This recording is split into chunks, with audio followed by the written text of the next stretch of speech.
I have now finished 67 verses of the Tao, and I've written 67 essays on when you change the way you look at things, the things you look at change.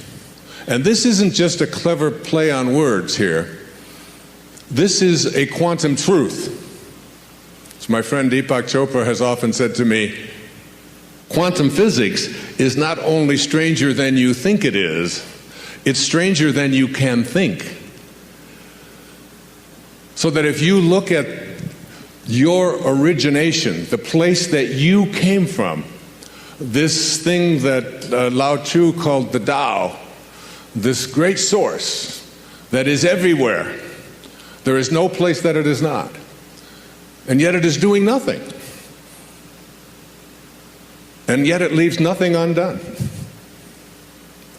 If you go out and just go for a walk this afternoon when you get home, just look at the perfection of all that is. Just look at the clouds and look at the sky and look at the ocean and look at the trees and look at the leaves, and even more important, look at the space between the leaves. And look at the invisibleness and the perfection of how everything is. There's a constancy, if you will. And this constancy is always there. And your goal, my goal, in the time that I have with you here today, is to convince you to go to a place within yourself where you can emulate that divine perfection, which requires you to do nothing, which never uses force, which never pushes itself, which recognizes something. I'm going to read to you just one of the verses of the Tao and a little bit of what I wrote about it.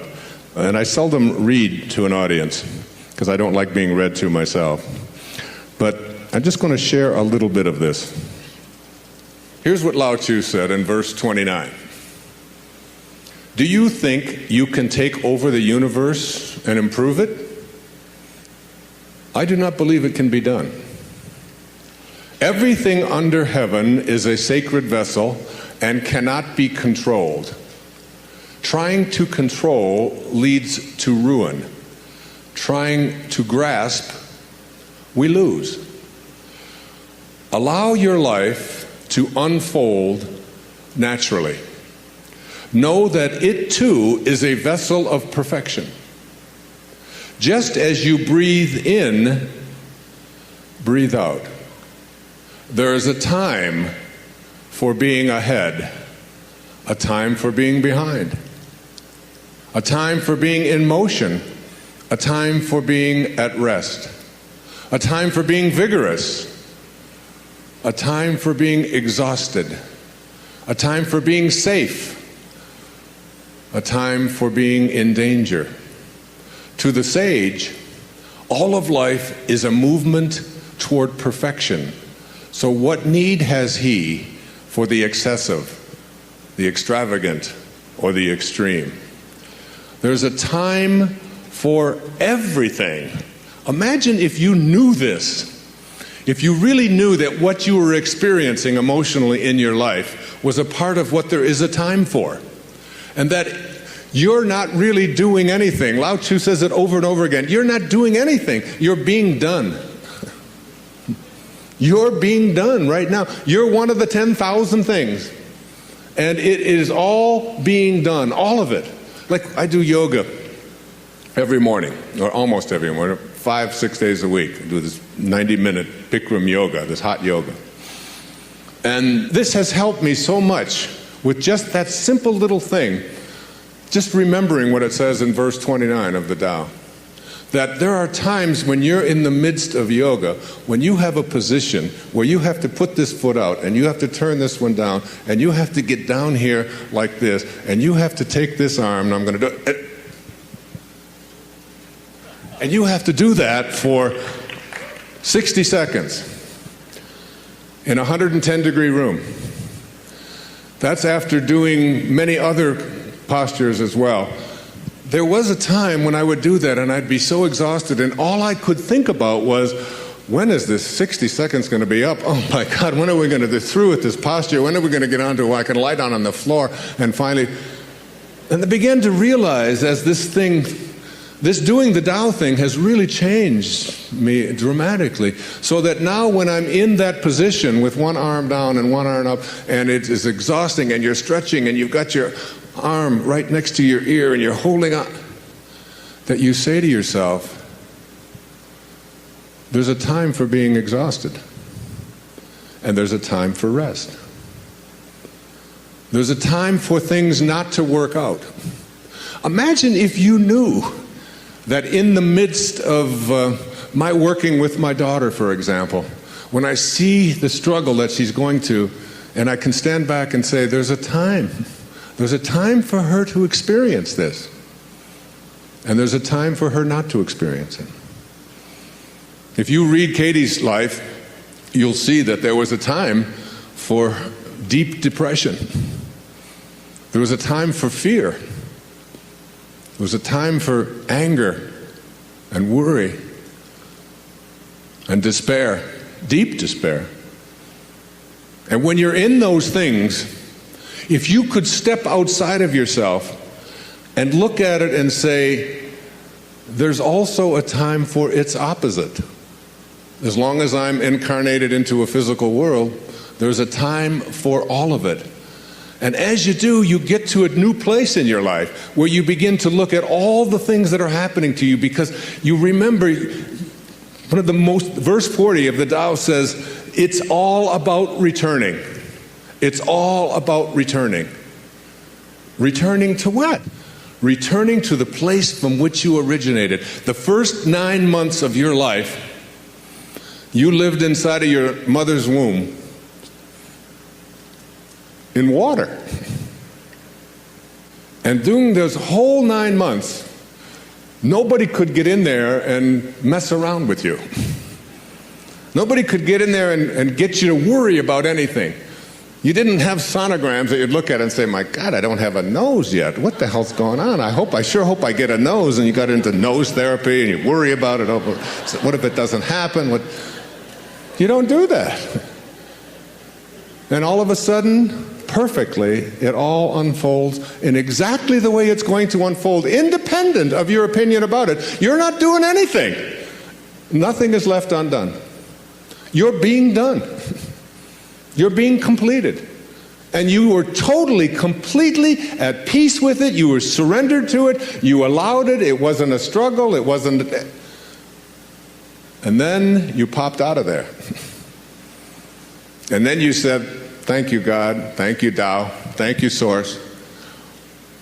We'll take over from here. And that was the biggest mistake. All of a sudden, you took over. And you edged God out. E-G-O. You edged God out. And you took on an ego, didn't you? And what is an ego? It's just an idea. Just an idea about who you are.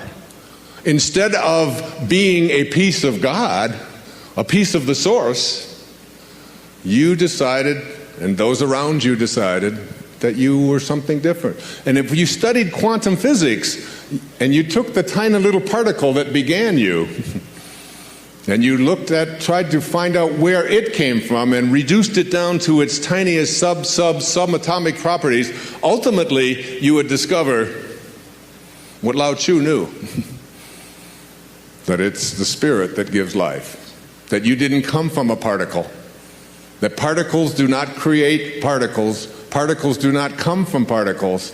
Originally, all particles come from an energy, a field of energy that has no beginnings and no ends and no boundaries. And that's who you are.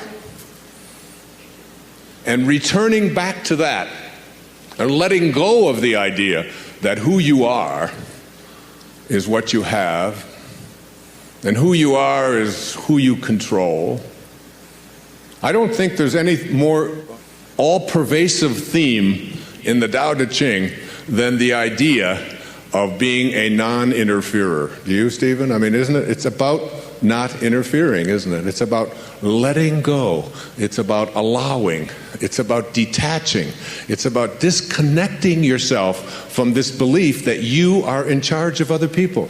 I'm the father of 8 children and the father of motivation. That's what they tell me, so I've got...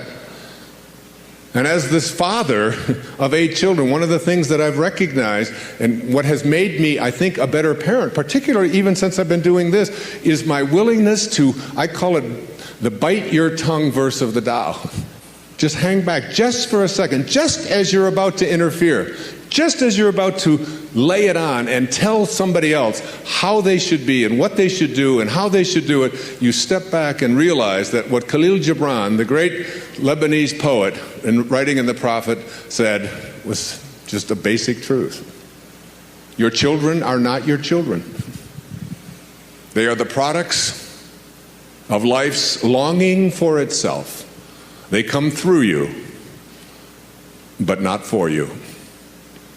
And you step back, and I can't even begin to tell you how freeing it is to realize that you don't have anything to do. You don't have anyone to control. You can be at peace. And I watch, and I've become much more of an observer, even on airplanes. I was in London 5 days ago. And I don't know if you've flown in and out of Heathrow lately, but things have really changed.